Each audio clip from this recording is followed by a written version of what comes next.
Hello, thanks for tuning into the Christianado podcast today. We're excited about today's episode. I am Cray Allred, editor. We have Dustin Lair, the blog pastor. Hello. We have Adam Murr, the blog on Rouge. All right, that's my new name. Hi. Did you not actually want to be called that? I don't know if people will understand it. Okay, blog Derek Rose. Yeah, there we go. I got the floor general. Kenny Bloggins. Oh, there we go. I might have to take that for myself. Blog the Bounty Hunter. So we have a great show coming up. We have Thabiti Anyabwile coming on to chat with us here in a little bit. Before we get to that, let's do a diary entry. What fascinating things happened to us today? I loaded a chair into my vehicle and brought it to your apartment, Adam. That's pretty good. Our favorite podcast is back. Our favorite podcast. Am I allowed to mention that? This week, listen to The Starters, which is an NBA podcast that we all love. That used to be formerly known as the Basketball Jones podcast. Yes, we can mention them because there's a chance that we're going to interview one of them at some point. It's free advertising. They owe us now. Yeah. Okay. Anything happen else? Oh, in my own life? No, nothing at all. Today's my day off, so I Sabbath pretty hard. A lot of staring at a wall. All right, so that's what we did. Before we get to the interview, we have to announce the Kindle Fire winner. We had a contest on the website, and the lucky winner is, or the blessed winner, I should say, is one Joey Jennings. Joey Jennings, you have won the Kindle Fire. Congratulations. It was hard work. It took a lot of clicking and typing and praying on your knees. And so Joey is the fan that won. We had a different winner who cheated, and we got to disqualify. And that was really the highlight of the contest for me, was disqualifying this guy. Any words of advice for what Joey should do with his Kindle Fire? Read books. Books or e-books? E-books. Okay. Anything else? That's about it. That's all they're good for. Can you do anything else with that thing? They're like apps, right? It's a tablet, right? Yeah, there are apps. I've actually owned one, so I shouldn't. Wait, what happened to the one that you owned, Cray? Which one? I sold it. I sold it to me, to Dustin and his family. What about the other one? Not sure. Did you lose it? Did you lose an expensive tablet? It was either lost or stolen. It was definitely lost, yeah. I've broken 2, and I'm on my 3rd, so. Wow, you guys are pathetic. So anyway, Joey Jennings has, from a little stalking I did, he has met Mary Osmond. Marie Osmond. Marie, Donnie and Marie, you're right. I shook hands with one of the Osmonds one time. Whoa, which one? I don't know. One of them at the show in Branson. You can't tell Donnie and Marie apart? No, it wasn't one of them. It was one of the other ones. Oh, yeah, like the ones that are... Yeah, because they used to have the show in Branson. I went to a show. One of them shook my hands. Or shook one of my hands, not both. And then I went on, like, they talked about how they met Elvis, and all of a sudden I was thinking about all the famous people that I have, like, vicariously shaken hands with because I shook hands with an Osmond. It was pretty cool. Like, I obsessed over it for a few weeks. I was like, I'm practically famous. So you're jealous of Joey. Like, he has, like, a picture up with her, like... Yeah, arm might be around her waist. When I was a little kid, we used to work out at a gym, and I took Taekwondo classes there, and there was this crazy guy who would always hit on my mom, and she was married at the time too, and he would always hit on her, and one time he found us at Whitewater, which is a water park in Branson, Missouri, and he followed us around, and he said that he went on a date with Marie Osmond one time, and there's no way that was real, like, that he's just a crazy person, and he followed us around all day. That's not a very believable celebrity. No, it's a true story. Oh. No. Yeah. If you're going to make up a person you had a date on, don't say an Osmond, right? Well, what? She's kind of like 3rd tier, so maybe that's a good idea. She's a good looking lady, though. Yeah. Especially when she was young. I thought they, like, didn't date and stuff. Weren't they, like, a weird family? She's been married, like, a couple times, I think. Oh, okay. But never dated. Stop being so gossipy. You guys are being gossipy. I don't know what started this. It was me, though. But, all right, let's get on to our interview with Thabiti Anyabwile.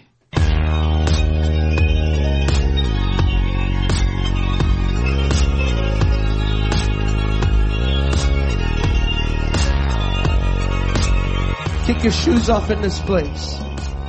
All right, so our next guest is a man we have admired for many years, Thabiti Anyabwile. First Baptist Cayman senior pastor. He blogs at the Gospel Coalition. He is also a winner of, I believe, our first online fight club, which we did a long time ago. And I don't know if you remember this, but you and Owen Strand, I think it's pronounced, had a rumble over whether The Bourne Legacy, I think, was a good movie. Oh my goodness, Twitter keeps me in trouble. Yeah, so we did a recap. Actually, I don't know, was Thabiti the winner or was Owen the winner? Thabiti lost. Oh, okay. Oh, that's wrong. That's wrong. I want a rematch. But in a real fight, have you ever seen that guy? He's tiny. Like, you'd eat him up. Yeah, Owen and I were at Capitol Hill Baptist together, man. So, he's about, 4'2" and 100 pounds soaking wet, man. So I think I could take him. He's a descendant of the Hobbits, actually. That's right. So, I think I was projecting because I think I hated that movie and I just assumed you would win.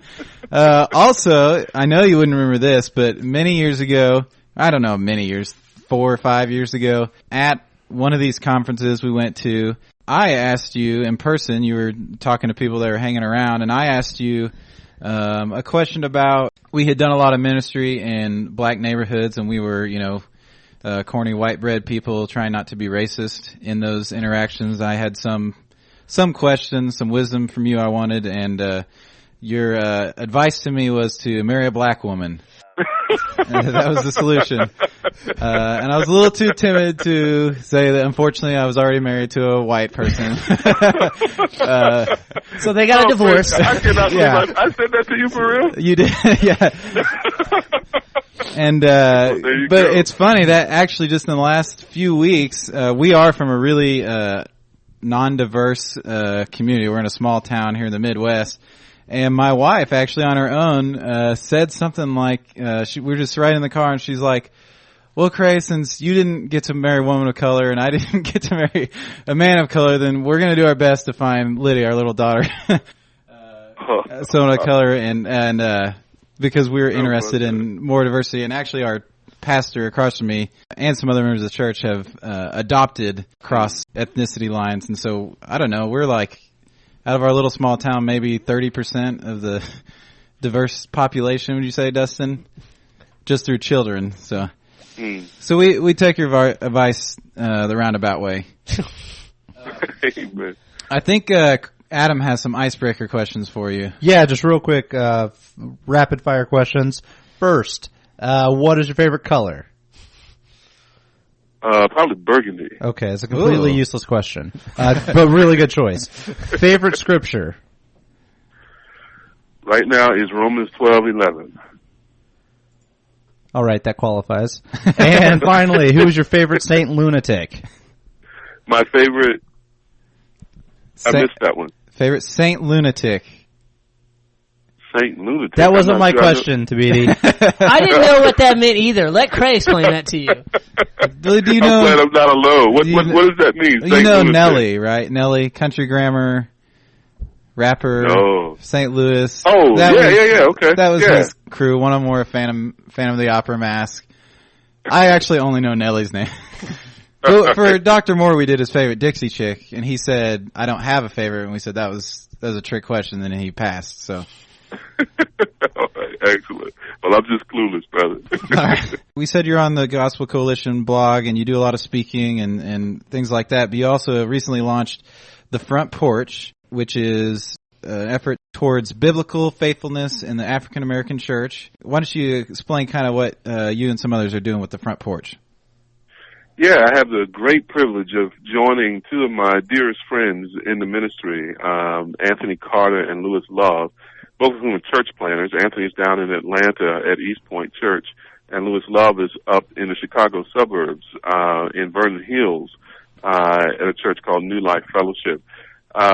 We've been laboring together for the last 6-7 years. Every year we go up to Lewis's church and preach at a Bible conference that he sponsors in June each year. And that's some of the richest spiritual time that I have in my year. Just laughing with the brothers, talking theology, talking sports, just acting a fool, as my mama would say. We just have a good time together. And we all share a common passion for the church, Big C Church, for all God's people, and also a common passion in particular for our kinsmen according to the flesh, for the African American church. We're all saved in the black church. We all cut our teeth in the African American church. And in God's providence, we've all come to a reformed understanding of the faith. And we look back on the church in some ways both appreciative and in some ways desirous of revival and the Lord's blessing in the church. And so the Front Porch is a website that really uses the front porch as a metaphor that connects really intimately with African American history and culture. For in a lot of African American communities, the front porch, like other communities, I assume, was a gathering place. You know, people dropped by, they sat a spell, talked the day's news and business, and argued and affirmed and all the stuff that human beings do in community. Well, that happened on the porch.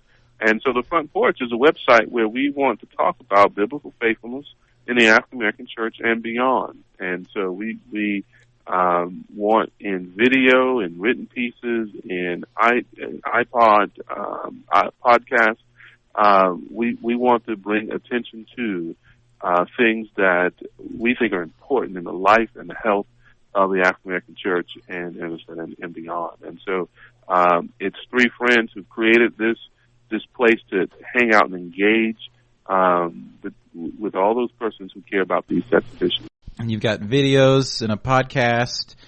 And so you said everyone on the quote unquote porch, as far as the main contributors, they're all Reformed?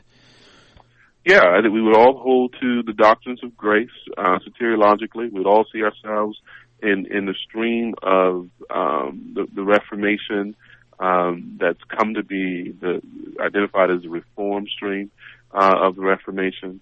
Now, some of our good Presbyterian friends might object because all of us are Baptistic, and so some of our good Presbyterian friends would say we aren't quite Reformed enough. You don't get the capital R. That's right. Yeah. That's right. But that's how we would identify ourselves theologically and historically in terms of the faith. And so you have a come on up part of the website that's inviting other people to, get in touch with you. And so I'm curious what kind of folks you're trying to look to engage, not just your group of pastors and your exact theology you're looking to influence. So what are you hoping to receive from the people that are reaching out to also become a part of it? Sure. Well, again, we're trying to create a space for conversation. And so we really welcome anyone on the porch who cares about the issues we're talking about that day or that week. It's not something that we in any way want to limit to just African American participants. Just as we care about and are involved in evangelical movements in sort of other ethnic circles, we want for other ethnic groups to care about and be involved in the things that affect maybe more directly or more keenly the African American church. And so we welcome anybody up on the porch. What we have in common is our Lord Jesus Christ and His gospel, and our union with Him. And so we want that reflected in the porch and in the folks who join us for conversation. We are small C Catholic. We as I said, we believe in Catholicity and we believe being involved in the wider church world. And yet what we really want to do is focus that conversation on the African American church. What we want to do is engage not just our own quote unquote camp. So we don't want this to be a small conversation among people who all share the same view. Actually, we want this to be a space where we engage people who don't share our view and people who would identify themselves with some other camp. So the fact that we all happen to be Reformed isn't really the glue for the site. The glue for the site, we want that really to be the gospel, to be our Lord, to be a common concern for the church, and to iron sharpen iron on the front porch as we go forward. So as we go forward with the content, I think you begin to see more people who come from sort of different camps, who might express different views, but who would have a common passion with us for the health of the church. Well, and one post that jumped out at me was the post on Tyler Perry at the I think Mega Fest that TD Jakes put on. That's right.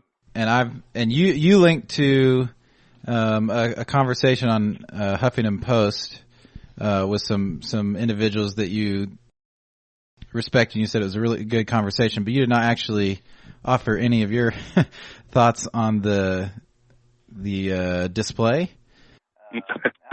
Good word.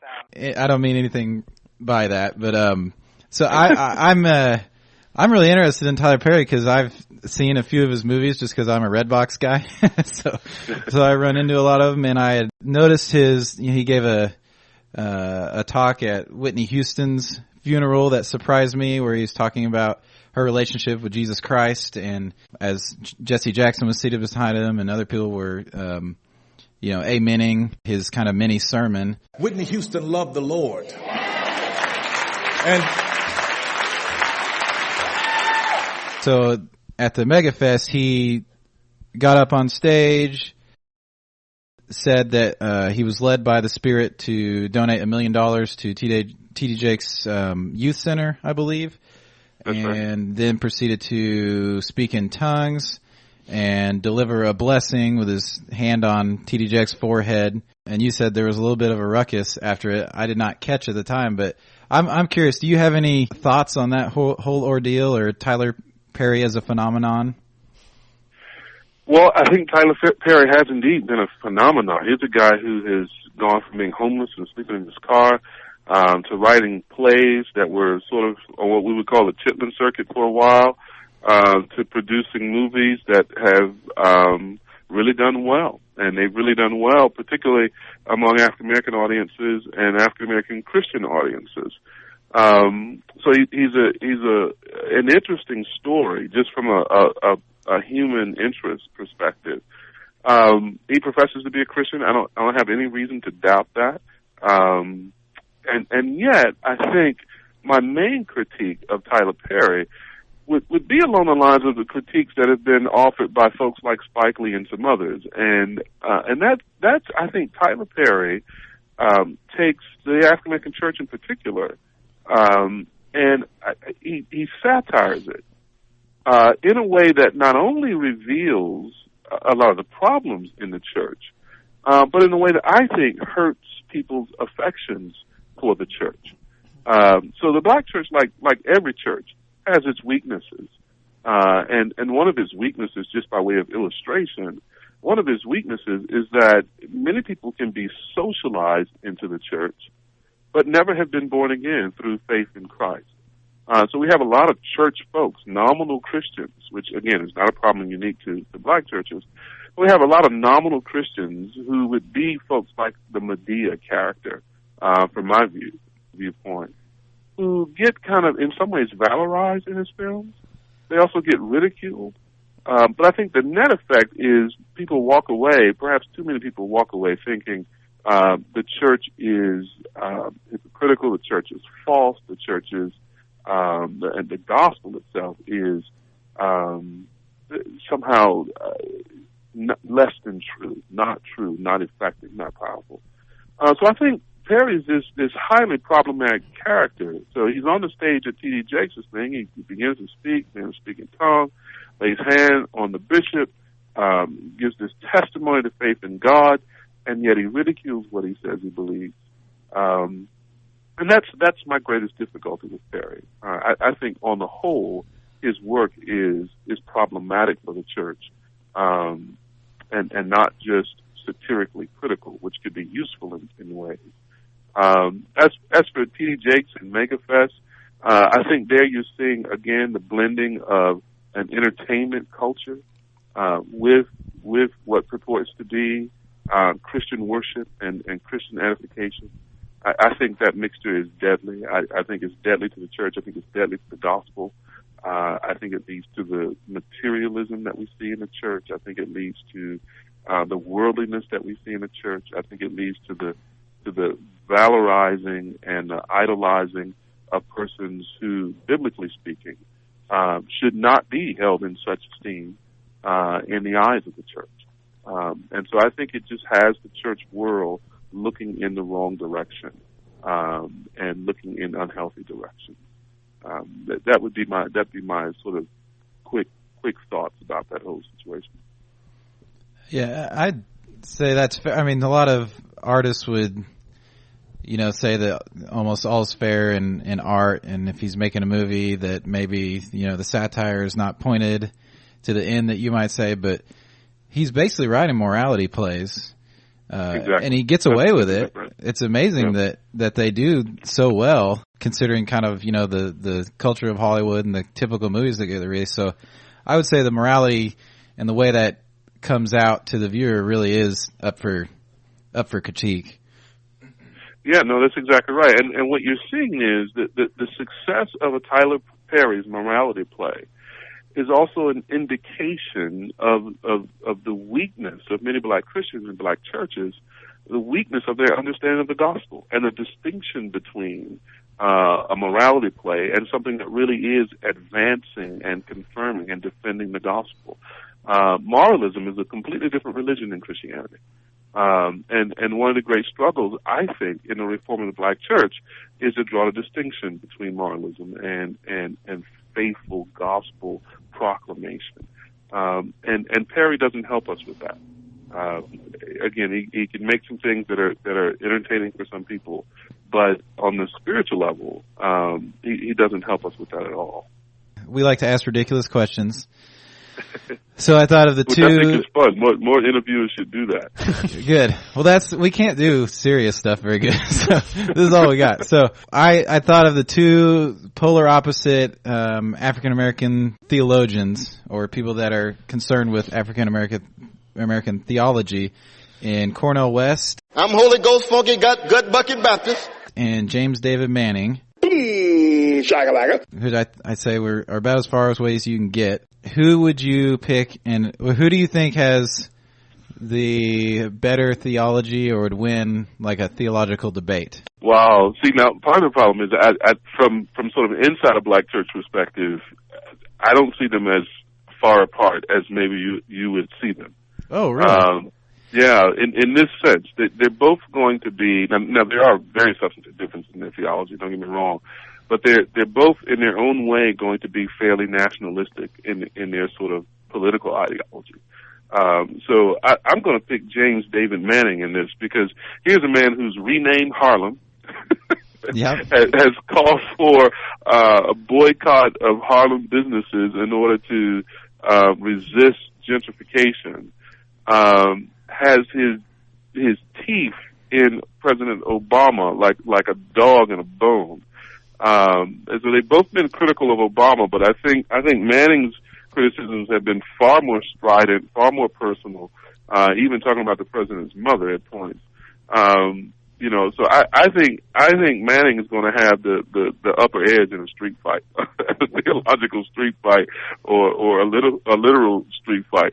Cornell is going to be a bit more the pacifist, right? Yeah. He's going to have much more in the way of a kind of Christian ethos, at least with regard to brotherly love, in his approach to things, and so that's going to make him softer in the face of a Manning. If I had to choose a fight between those guys, I'm going to go with Manning.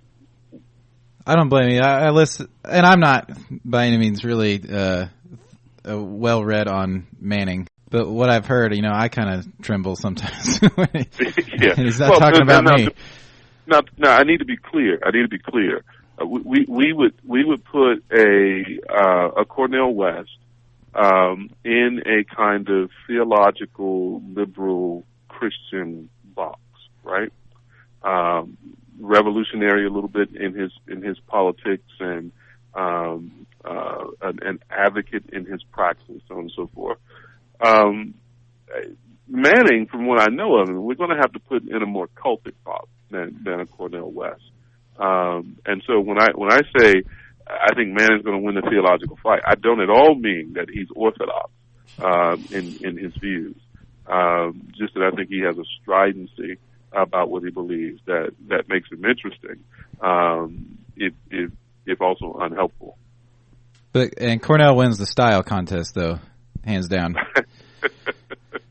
Cornell has kept it simple over the years. He wears that same black suit, man, and the black scarf to, care for his throat and the things that have been going on with that over the years, and the afro, man. So Cornell is firmly stuck in like 1973, and he refuses to leave 1973. Again, these are interesting guys, man, and Cornell at least has been prodigious in his output over the years, in his writing and his speaking, and so on. He's much respected and much loved by many people who know him, even if you don't agree with him theologically. Manning again. If Cornell is stuck in 73, Manning's stuck in 63 in some ways. I mean, he really seems to have styled himself as the Christian version of Malcolm X, right? So here's a guy who tells his conversion story, and it involves, burglary and petty crimes, much like Malcolm X, involves a short prison stint. His conversion follows that. He literally sort of plants himself in Harlem, on Lenox and 124th, again, Malcolm's stomping ground, and has this kind of, black nationalist, orientation politically. So he's this guy in some ways who's made himself out to be a kind of Christian version of Malcolm X. Now, Cornel West will have great affection for Malcolm and appreciation for Malcolm politically, even though he would be miles apart from Malcolm theologically. I'm curious if it ever wears on you that conversations about race and ethnicity, it seems like to me, and maybe you have a different perspective, within the larger evangelical circle, generally the conversation is pushed forward by, the people that are not white. the kind of the status quo, middle class white preacher, speaker, blogger, whoever, it's not exactly on their radar, and when it's something that's worth speaking about on race or ethnicity, it tends to have to be someone else bringing it up. Does it ever bother you or wear on you, or do you get impatient with that being the kind of nature of it? Sure, it's a tiresome thing, and it's a tricky thing. It's a problematic issue if you're an African American in those kinds of circles, on those kinds of quote unquote platforms. You're going to run the risk of a couple things that most African Americans don't sort of want to, burdens that they don't want to carry. So if you're the guy who's always bringing it up, you're going to run the risk of being labeled as sort of an angry black guy, who's always talking about race and is unable to escape that subject, and will increasingly be heard less and less in evangelical circles that really don't seem to want to give a lot of attention to those sorts of issues. So that's the risk on the other hand, on one hand. On the other hand, if you're not the guy who's raising it, you're going to run the risk of being sort of stereotyped as the guy who denies the problem or looks the other way with the problem or is more concerned about the comfort of white evangelicals, say, than you're concerned about representing that issue. So threading that needle between those two poles is a difficult thing to do, and it's all the more difficult if when you do weigh in on those issues, you try to weigh in on them in the most biblical way possible, without respect to whether or not you're towing some evangelical line or some African American political line, and so you find yourself in a situation that's fraught with complexity and fraught with the potential of, upsetting one side or both sides or the other. And that's okay. That's just the nature of the conversation. That's the nature of the stewardship. If you're given opportunities to sort of represent this issue in various circles. But it is a tiresome thing. And part of what we need, in fact, if we're going to move the ball down the field on our understanding of ourselves as Christians, as human beings, and our understanding of ourselves ethnically, part of what we need is, frankly, more white evangelicals raising this issue, cultivating an interest in this issue, and addressing this issue proactively without sort of making the ethnic peers around the table be the mail carriers on this issue, and that frees the sort of ethnic peers around the table to actually talk about and contribute to other things that we care about beyond or in addition to ethnicity and culture and so on. So we need folks to do just what you've done, to be forthright and proactive in raising the issue and contributing to the issue, without sort of assuming that that's a African American issue, or that's an Asian American issue, that's a Hispanic American issue, and we'll leave it to those folks to sort of raise it and deal with it, while we sort of get on to what many white evangelicals perceive to be ethnically and culturally neutral issues, sort of trans-cultural issues, trans-ethnic issues, which in many cases actually turn out to be rather laden with ethnic and cultural assumptions that need to be examined. Thank you very much, Thabiti, for those answers. I got a couple of practical questions for you, if you don't mind. One as a pastor and one as a father. Cray mentioned we're in the Midwest. We're in the Ozarks, so we have plenty of hillbillies and rednecks. And our church is as ethnically diverse as it can be, almost, in our area. There's not a very high ceiling. Is diversity something I should pursue as a pastor, or should I just be faithful to the gospel and let the chips fall where they may? I mean, do you have some practical advice for me? Well, I think you should do both of those things. I think you should primarily and fundamentally be faithful to the gospel, proclaim it in its full, to apply it to your people, to stir and encourage in the people a great passion for missions, for crossing cultural lines, ethnic lines, for the advance of the gospel, for the establishment of the church among all the nations. Now, as you're being faithful to the gospel, if you and I really are being faithful to the gospel has in view all nations. Right. Right? It has in view Revelation 5 and Revelation 7. So that means we should have, I think, a conscious and an active concern for diversity. If by diversity what we mean is the sort of ingathering of the nations into the local church through the proclamation of the gospel. Now that obviously is going to be limited by the actual diversity that's in your community. So to expect your church in the Ozarks to have the kind of diversity that we would hope to see in churches, say in Manhattan or in the Cayman Islands, right? This little bitty island, it was 22 by 7 miles, has people on it from 120 different nations. Wow! Now that's tremendously diverse. We have in our church about people from about 30 different national backgrounds. So in our context, we still aren't as diverse as we want to be, though we would be more